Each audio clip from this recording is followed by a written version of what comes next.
தமிழ்நாடு முதலமைச்சர் அவர்களுடைய வேண்டுகோளுக்கு இணங்க நம்ம 60 என்னுடைய மாநகராட்சியில் 60 வார்டில் 40 இடத்துல நாங்கள் போடுறோம். இது என்னுடைய சொந்த வார்டு. இதில்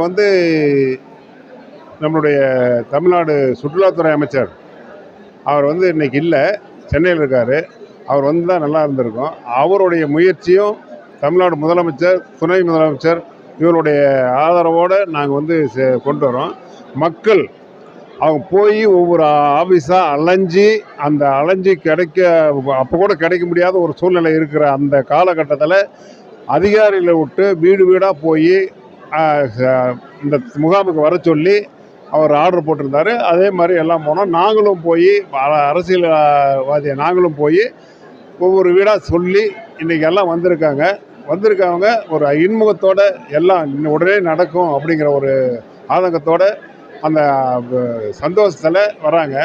மக்களுக்கு இதை நாங்கள் ஒரு வார காலமாக அந்த விழிப்புணர்ச்சி நாங்கள் கொடுத்துட்டு வந்துட்டுருக்குறோம். அந்த அளவில் மக்கள் தெரிஞ்சு இன்றைக்கி இந்த ஆட்சியில் எல்லாம் கிடைக்குங்கிற நம்பிக்கையில் வராங்க. நாங்களும் அதுக்கு தகுந்த மாதிரி அப்பப்போ கிடைக்கிற அந்த மனு மீது உடனடியாக நடவடிக்கை எங்கள் அதிகாரிகள் எடுக்கிறாங்க. அந்த வகையில் சுறுசுறுப்பாக மக்களும் வராங்க, எங்கள் அதிகாரிகளும் ரொம்ப சுறுசுறுப்பாக இயங்குறாங்க. மக்கள் நம்மளுடைய தமிழ்நாடு முதலமைச்சருக்கு நன்றி சொல்லிட்டு போகிறாங்க. போகும்போது முதலமைச்சர் அவர்களுக்கு நன்றி சொல்லிட்டு போகிறாங்க. அதனால் ஒரு நல்ல ஒரு திட்டம். இந்த திட்டத்தினால மக்கள் நல்ல பலனடைவாங்க. மக்களுடைய பயன்பாட்டுக்கு தகுந்த மாதிரி நமது அரசு செயல்படுது.